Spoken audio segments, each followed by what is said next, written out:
مشاهدينا الكرام في هذه المنطقة في منطقة البلكسات غرب مدينة رفح وبالتحديد في حي تل السلطان.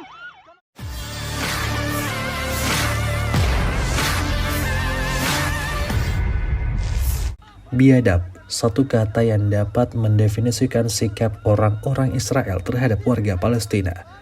Rafah, kota yang kini menjadi satu-satunya tempat warga Palestina untuk bertahan, juga ikut dibombardir oleh tentara Israel.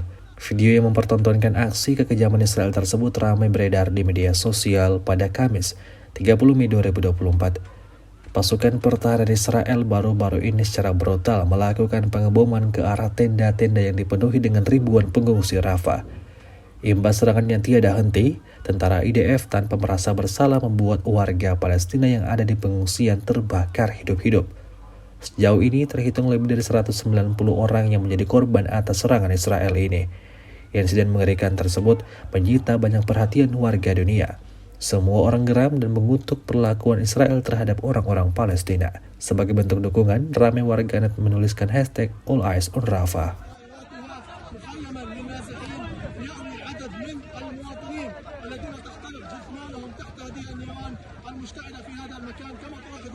تجري أعمال بحث من قبل رجال الدفاع المدني وأيضا تعمل على إخماد هذا الخليق الهائل الذي شب بهذا المخيم. كما تلاحظون هناك صعوبة في استخراج الجثامين واستخراج المواطنين من تحت هذه النيران بسبب كثافتها وأيضا اشتعال النيران في هذا. هذه هي الصورة مشاهدينا الكرام كما تلاحظون هذا المخيم النازحين الذي استهدفته إسرائيل دون سابق انذار. هناك عدد من المواطنين تحترق جثامينهم تحت هذه النيران كما تلاحظون في هذه الصور في هذا المكان.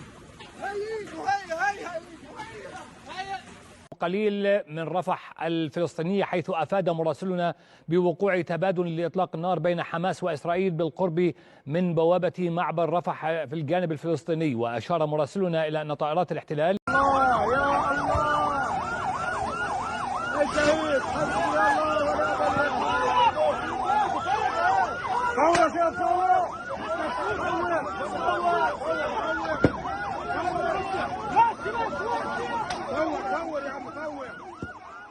Download Tribun X sekarang, menghadirkan lokal menjadi Indonesia.